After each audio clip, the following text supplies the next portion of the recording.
Hello student. तो कैसे आप लोग? उम्मीद करते हैं कि आप लोग स्वस्थ एवं मस्त होंगे।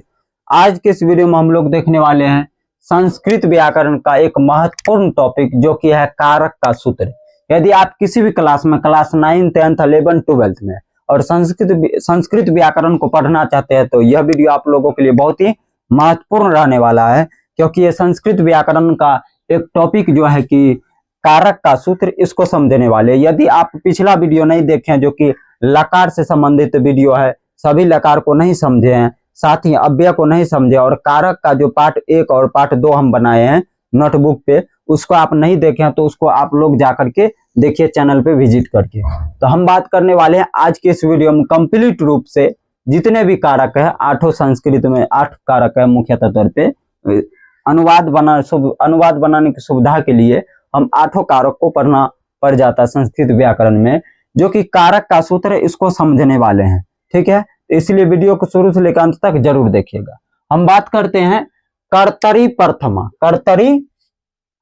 प्रथमा सूत्र का साधारण व्याख्या करें। पहले बोल रहा है कर्तरी प्रथमा सूत्र का साधारण व्याख्या करें, यानी साधारण का मतलब होता है एक उदाहरण के साथ जो है ना उसके बारे में डिटेल में बताए। तो कर्ता कारक में प्रथमा विभक्ति का प्रयोग किया जाता है। हम कारक में देखे थे पार्ट नंबर 1 में कर्ता कारक क्या होता था समझे थे, और कर्ता कारक में कौन सा विभक्ति का प्रयोग किया जाता है, तो प्रथमा विभक्ति का प्रयोग किया जाता है। विभक्ति भी क्या होता है उसको भी समझे थे। विभक्ति क्या, एक प्रकार का चिन्ह या प्रसर्ग है, उसका उपयोग हम संस्कृत व्याकरण में कारक में करते हैं। ठीक है, वाक्य निर्माण करने में।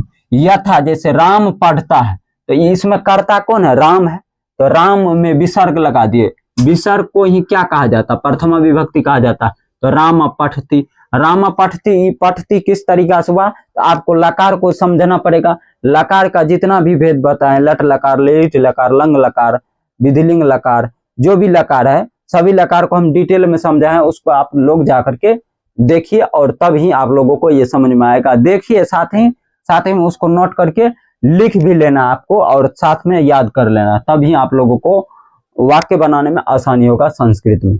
हम बात करते हैं, इसको समझ गए होंगे क्या, कर्तरी प्रथमा सूत्र का साधारण व्याख्या करें, यानी कि कर्ता कारक में कौन सी विभक्ति का प्रयोग किया जाता है, प्रथमा विभक्ति का प्रयोग किया जाता है। तो रामा पठती, इस तरीका से राम पढ़ता है तो रामा पठती। कर्मणि द्वितीय सूत्र का साधारण व्याख्या करें।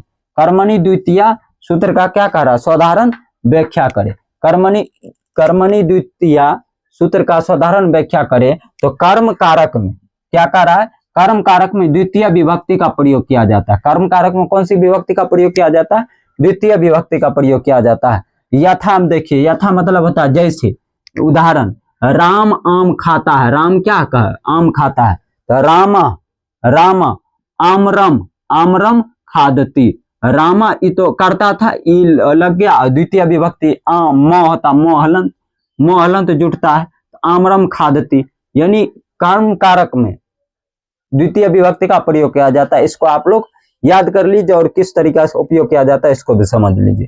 करने तृतीया, तीसरा आ जाता करने तृतीया सूत्र का साधारण व्याख्या करें। करने तृतीया क्या है, तो करण कारक में तृतीय विभक्ति का प्रयोग किया जाता है। करण कारक में क्या किया जाता है बबुआ, तृतीय विभक्ति का प्रयोग किया जाता है। तो यथा हम जैसे देखिए राम कलम से लिखता है, तो तृतीय करण कारक किसको कहते हैं ये समझे हैं पिछले वीडियो में, तो उसको जाकर के पहले समझिए और इसको भी आप लोग नोट करके डिटेल में लिख सकते हैं। जैसे राम कलम से लिखता है तो रामा कलमेन लिखती, यहाँ एन जुटा है ना तो यही जुटता है, यानी करण कारक उसको जिसकी मदद से हम क्रिया करते हैं यानी काम करते हैं उसको, उसमें क्या जुट जाता है, तृतीय विभक्ति का उपयोग किया जाता है। तो करण कारक में कौन सी विभक्ति का प्रयोग किया जाता है, तो तृतीय विभक्ति का प्रयोग किया जाता है। संप्रदान कारक में चतुर्थी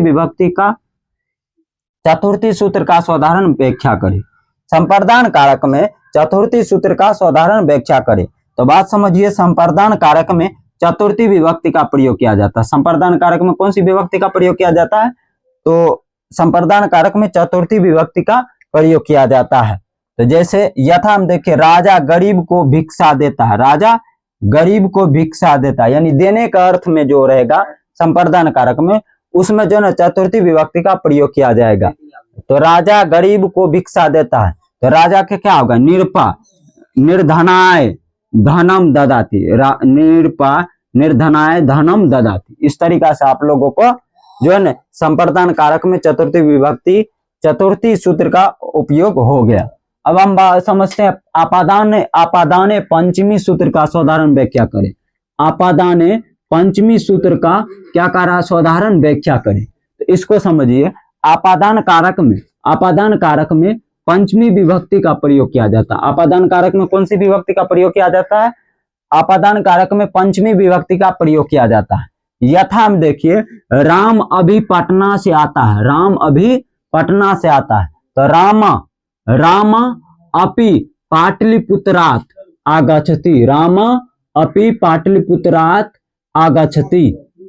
अब हम छठे समझते हैं, छठा कारक जो है संबंध, यानी संबंध बतलाने वाले षष्ठी सूत्र का साधारण व्याख्या करे। संबंध बतलाने वाले षष्ठी सूत्र का साधारण व्याख्या करे। संबंध कारक यानी षष्ठी सूत्र का साधारण व्याख्या करे, उसको समझ गए होंगे।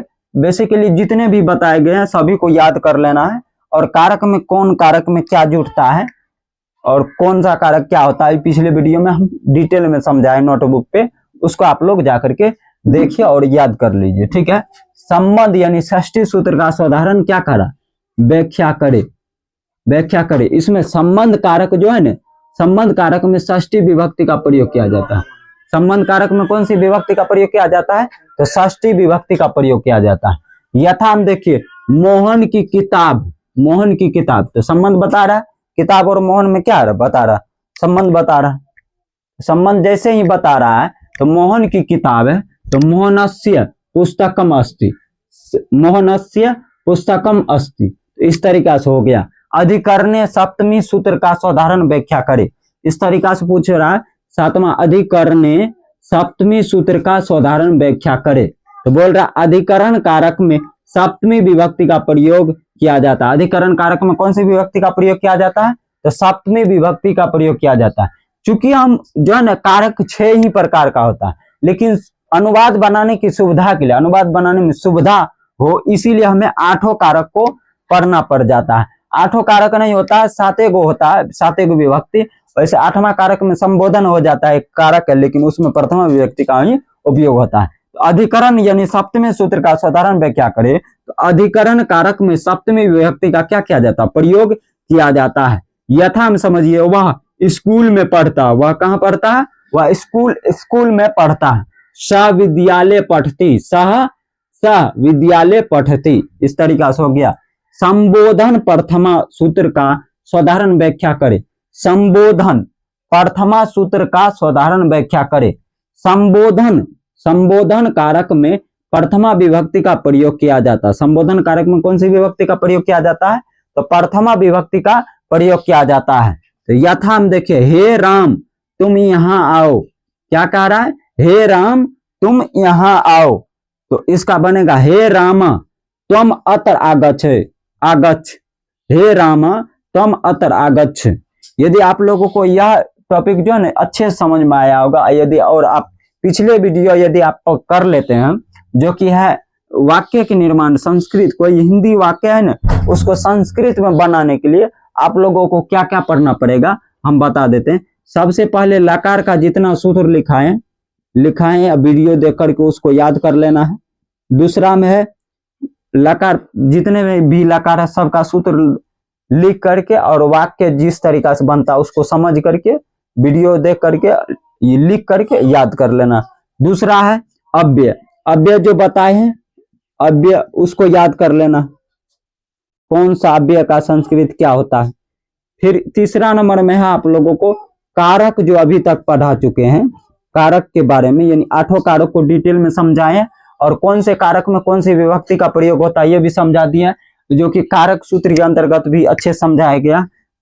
इसको यदि कर लेते, इसमें आप लोगों को 5 गो वीडियो है, इसमें 1 या 2 गो होगा, 1 गो होगा इसमें शायद, और इसमें 2 गो, या अभी तक में 3 गो हो गया। यानी ये कर लेते हैं आप और प्रत्येक को पढ़ लेते हैं, तो संस्कृत में वाक्य निर्माण बनाने में आपको हिंदी को संस्कृत में बदलने में किसी प्रकार की समस्या नहीं होगी। बशर्ते आप लकार का जो है ना जितना भी दिए हैं सूत्र उसको याद कर लेना, और अव्यय का, कारक का, इन कि सिर्फ आप लोगों को वीडियो देख करके बस हो गया कि हाँ सीख जाइएगा, ऐसे नहीं हो पाएगा। लकार का जितना सूत्र बताए उसको याद करना पड़ेगा, दिमाग में रहेगा तुरंत। जो भी है जिसका संस्कृत जैसे वह का है, मैं का होता अहम, ये पता रहना चाहिए, मैं का होता अहम। अब अहम में अहम मैं रहेगा तो उसमें कौन सा लकार है, इस तरीका से हम बताए हैं। आप वीडियो जाकर के देखिए कंप्लीट रूप से शुरू से लेके अंत तक। एक प्लेलिस्ट हम बना दूंगा कि बनाने का कोशिश करूंगा जो संस्कृत व्याकरण का है। यदि आप क्लास 9, 10th या 11th 12th में और अदर सब्जेक्ट भी पढ़ना चाहते हैं उसके लिए भी वीडियो आप लोगों को बराबर मिलते रहेगा। तो मिलते हैं अगले वीडियो में। कारक का ही और डिटेल में जो होता है सूत्र किसमें कौन से अर्थ में कौन से विभक्ति का प्रयोग किया जाता है उसको लेकर के। तब तक के लिए इतना ही। जय हिंद, जय भारत।